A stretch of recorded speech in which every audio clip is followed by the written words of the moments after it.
kan satu aktiviti yang sia-sia. Bukan adalah. So kena ulang balik lah. Hal tersebut ni merujuk pada hal aktiviti lembah haram lah. Okay, so kita dah selesai yang pertama, bentuk soalan, langkah.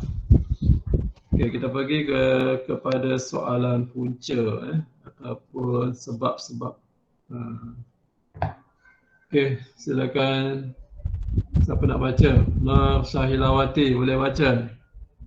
Syahila? Boleh. Boleh, okey, baca. Pada pendapat saya,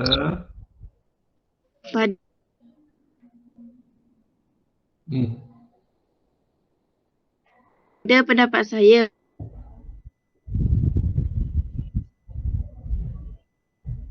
punca pelajar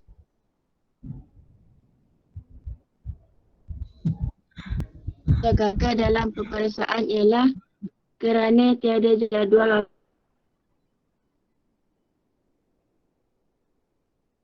waktu belajar.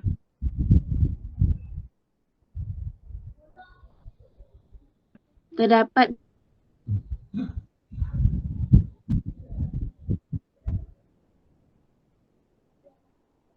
beberapa punca. okey, Syahila tak apa.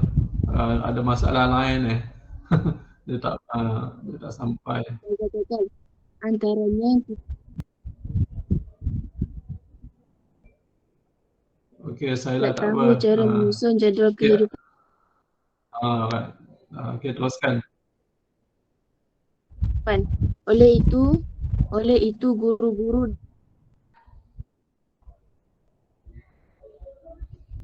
dan ibu bapa bertanggungjawab untuk membantu anak-anak atau murid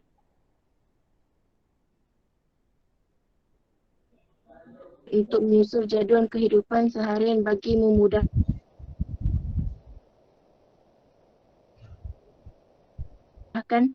pelajar membahagikan masa.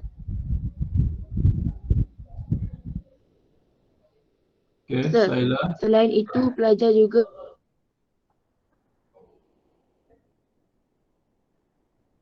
belajar hanya dengan mengikut mood. Dengan itu, kita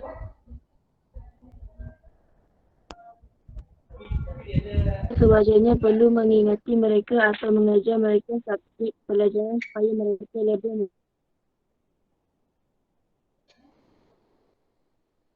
mahir dalam setiap subjek tersebut. Oleh itu,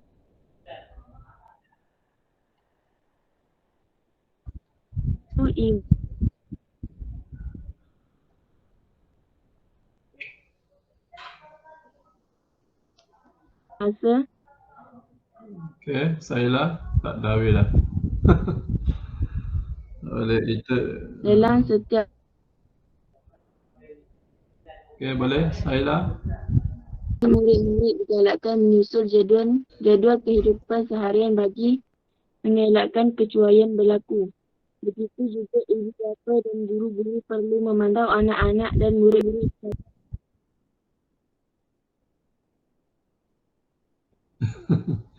Okey, so boleh baca tak dia punya pembetulan? Cikgu bagi pembetulan. Okay, nampak tak Syahila pembetulan? Boleh baca pembetulan dia?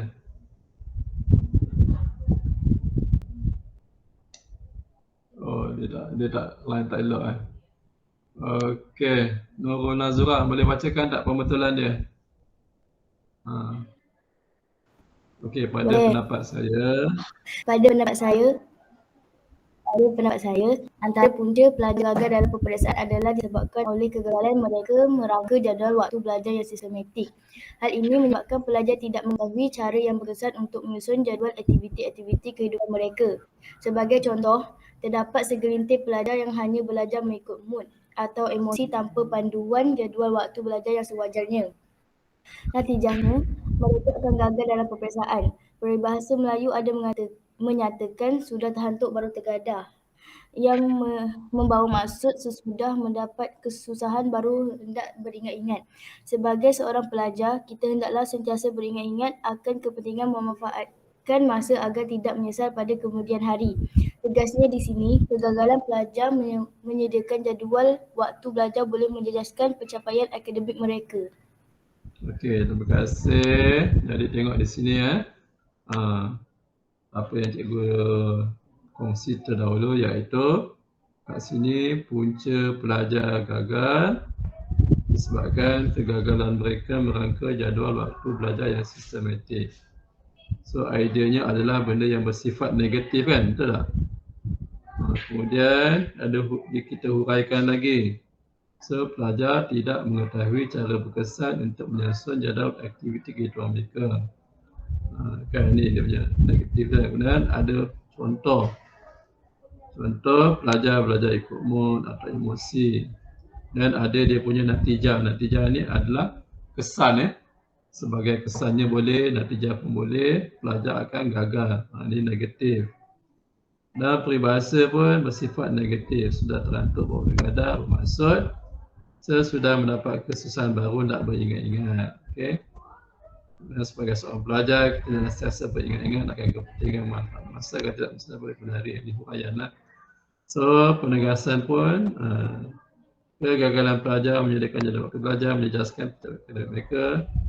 So penegasan ni tegaskan balik idea utama. Okey. So barulah nampak anda punya huraian ni dia kemas, okey, dan tersusun. Okey. Kadang-kadang idea utama ni dia masih lagi umum, dan huraian pun masih lagi umum, kan. So contoh ni lah yang akan terinci kan. Kamu tengok ni, biasa contoh ni dia akan menyebabkan huraian anda jadi terinci. Barulah orang lebih faham kan. Okey. Ni kaedah IHCDP. Okey, kita tengok contoh yang kedua pula berkait dengan negatif. Okey, silakan siapa nak baca ni? Zafri. Oh, Cik Zafri ada tak? Hidup tak? Fatin. Boleh baca Fatin? Contoh. Fatin ada tak? Tak ada juga. Dalam kelas ni. Siapa nak ni? Adam boleh baca Adam? Boleh ke? Okey. Kebanyakan pelajar Kebanyakan pelajar pada masa kini sering menghadapi kegagalan dalam pelajaran. Hal ini demikian kerana pelajar tiada jadual waktu belajar. Apakah kesan jika pelajar tiada jadual waktu belajar? Pelajar tidak tahu cara latihan jadual kehidupan mereka. Antara punca pelajar gagal dalam pelajaran ialah terdapat pelajar hanya belajar mengikut mood mereka. Hal ini demikian kerana pelajar lebih banyak meluangkan masa mereka dengan perkara yang tidak mendatangkan manfaat. Oleh sebab itu, pelajar perlu memanfaatkan masa mereka dengan perkara yang berfaedah seperti mengulang kaji pelajaran, membuat nota, membaca buku dan membuat latihan supaya mereka mudah untuk menjawab soalan semasa peperiksaan dan tidak menyesal di kemudian hari. Bab kata pepatah, sudah terhancur baru tengadah. Tegasnya di sini, sebagai seorang pelajar, kita hendaklah berusaha gigih untuk mempunyai masa depan yang baik. Okey, kita baca pembetulan dia Adam. Kebanyakan pelajar. Okey, baca pembetulan dia. Kebanyakan pelajar pada masa kini sering menghadapi kegagalan dalam pelajaran. Antara puncanya termasuklah pelajar tiada jadual waktu belajar yang terancang untuk digunakan semasa mengulang kaji pelajaran. Apakah kesannya jika pelajar tiada jadual waktu belajar? Kesan negatifnya ialah pelajar tidak mengetahui cara mengatur aktiviti-aktiviti kehidupan mereka. Sebagai contoh, terdapat pelajar yang hanya belajar mengikut mood atau emosi tanpa panduan jadual waktu belajar yang sewajarnya. Kesannya, pelajar akan lebih banyak meluangkan masa mereka dengan melakukan aktiviti-aktiviti yang tidak mendatangkan manfaat. Pelajar sepatutnya memanfaatkan masa mereka dengan aktiviti mengulang kaji pelajaran, membuat nota, membaca buku dan membuat latihan agar dapat menjawab soalan peperiksaan dengan sempurna. Hal ini penting dilakukan agar pelajar tidak merasa menyesal pada kemudian hari jika gagal dalam peperiksaan. Peribahasa Melayu ada menukilkan sudah terhantuk baru tengadah yang membawa maksud sesudah mendapat kesusahan baru hendak beringat. Tegasnya di sini kegagalan pelajar menyediakan